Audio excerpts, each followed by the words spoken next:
е да си поканен на парти. За да е весело обаче, трябва да се подготвиш.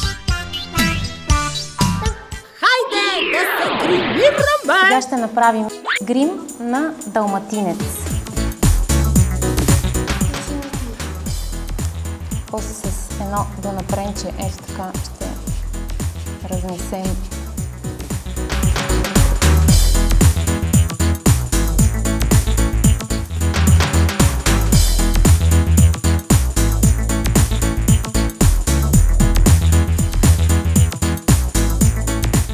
нарисуваме тук най-важното на един далматинец са петната, разбира се. И остана да направим езичето червено.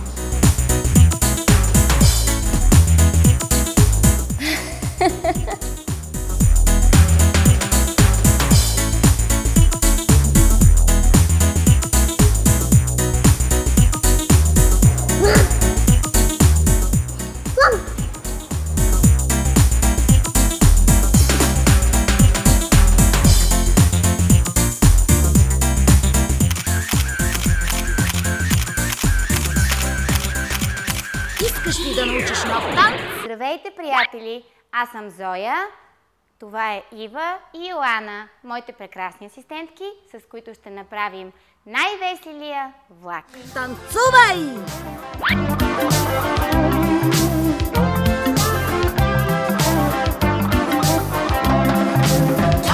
Хайде бързо да направим веселия влак.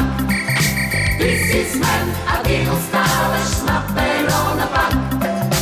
Но не се сърди, човече, влакът е такъв. Влакът иде отдалече, тук го срещаш кръг. Ами украса? За партито трябва украса! Сега ще покажа как да си направите украса за зала.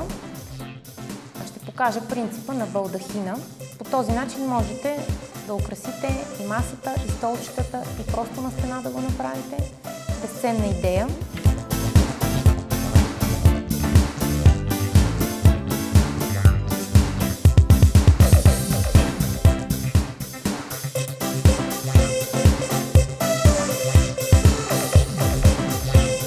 Ето имам още един такъв голям детайл.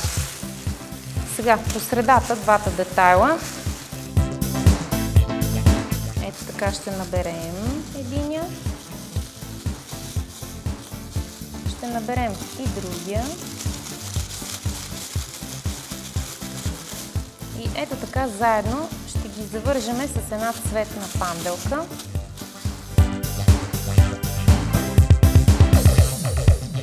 И ето нашия балдахин е готов.